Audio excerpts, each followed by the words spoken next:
Good morning students, welcome again in home science class. बच्चों, previous class में हमने vitamin C के functions किए थे। आज का हमारा टॉपिक रहेगा विटामिन सी की कमी के प्रभाव। अगर आहार में लंबे समय तक विटामिन सी की कमी रहती है तो उससे शरीर में स्कर्वी नामक रोग हो जाता है। स्कर्वी रोग जो है उसका जो इफ़ेक्ट्स हैं वो धीरे धीरे बॉडी के ऊपर पड़ते हैं। स्कर्वी रोग भी मुख्यतः दो प्रकार का होता है, वयस्कों में स्कर्वी और बालकों में स्कर्वी। दोनों रोगों में सिर्फ यही डिफरेंस है कि इसके जो लक्षण हैं वो बालकों के अंदर वयस्कों की अपेक्षा जो हैं वो ज़्यादा दिखाई देते हैं, और बालकों में होने वाला जो स्कर्वी रोग है वो ज़्यादा खतरनाक होता है क्योंकि इससे बालकों की मृत्यु भी हो जाती है। स्कर्वी रोग को अगर हम देखें कि वयस्कों में इसके क्या लक्षण हैं, तो जो विटामिन सी के फंक्शंस थे, कार्य थे, वो कार्य अगर शरीर में पूरे नहीं होंगे तो उसका जो इफ़ेक्ट होगा, जो प्रभाव होगा, वही बॉडी पर दिखाई देता है। तो इसका पहला मुख्य लक्षण है मसूड़ों में रक्तस्राव।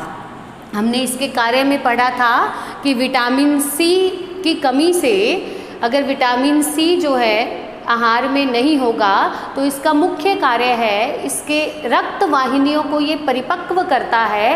रक्त वाहिनियाँ इसकी कमी से कमज़ोर हो जाती हैं और वो फटने लगती हैं। तो विशेष करके ये मसूड़ों में देखा जाता है, तो जिसके कारण रक्त वाहिनियों के फटने के कारण मसूड़ों में रक्तस्राव होने लग जाता है, ब्लीडिंग होने लग जाती है, और मसूड़े जो हैं उनकी दांतों पर पकड़ कमज़ोर हो जाती है, जिसकी वजह से दांत भी कमज़ोर हो जाते हैं।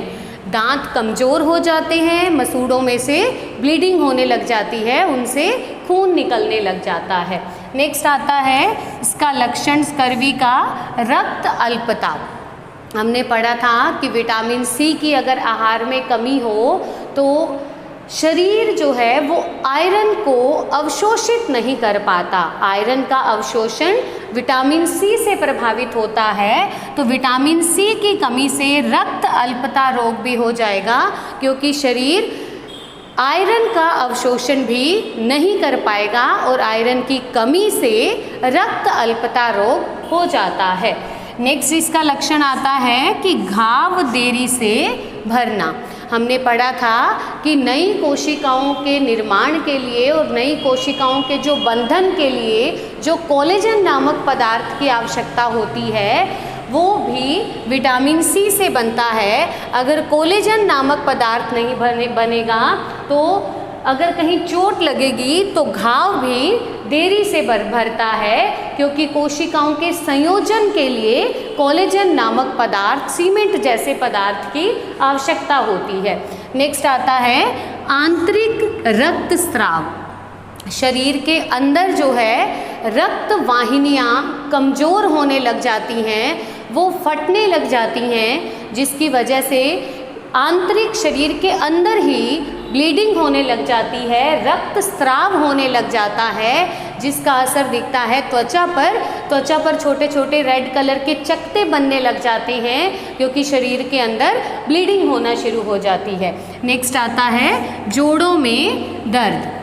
विटामिन सी जो है वो हड्डियों के, अस्थियों के सिरों को मजबूत करने के लिए आवश्यक था। तो अगर इसकी कमी होती है तो अस्थियों के सिरों में, अस्थियों के जो कोने होते हैं, जहाँ जॉइंट्स होते हैं, जोड़ होते हैं, उनमें भी दर्द शुरू हो जाता है। इसके अलावा कमजोरी होने लग जाती है, त्वचा संबंधी रोग भी होने लग जाते हैं। त्वचा के ऊपर छोटी छोटी फिंसियाँ होने लग जाएंगी, त्वचा रूखी सूखी बेजान सी होने लग जाएंगी, आँखों के नीचे भी ब्लैकिश कलर आने लग जाएगा, त्वचा के ऊपर जो है ब्लैमिशेस भी होने लग जाती हैं। तो ये मुख्य जो है लक्षण रहते हैं वयस्कों में स्कर्वी होने के।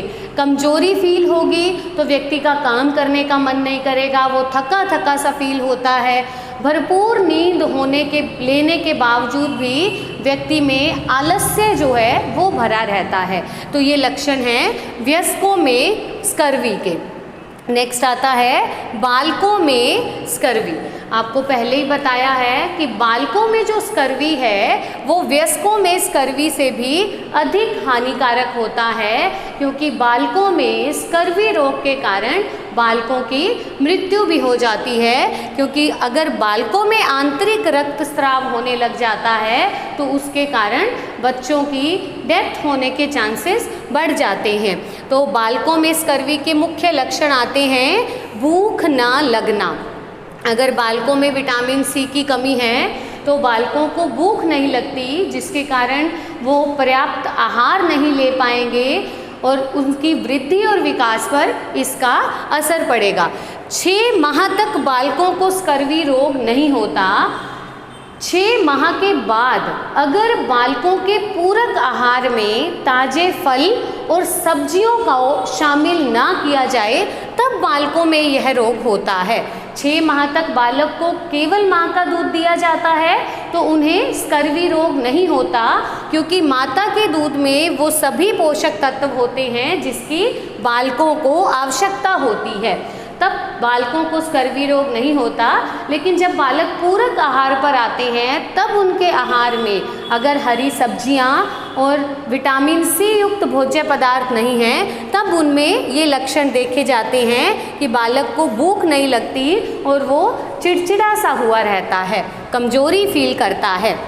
नेक्स्ट आता है पैरों में सूजन। बालकों के पैरों में बहुत अधिक सूजन आ जाती है, दबाने पर उनके पैर दबने लग जाते हैं और इस सूजन के कारण उनके पैरों में दर्द भी खूब होता है। नेक्स्ट आता है आंतरिक रक्तस्राव। विटामिन सी की कमी से रक्त वाहिनियाँ कमज़ोर हो जाती हैं, उनकी दीवारें जो हैं वो फटने लग जाती हैं, जिसके कारण शरीर के अंदर रक्तस्राव होने लग जाता है।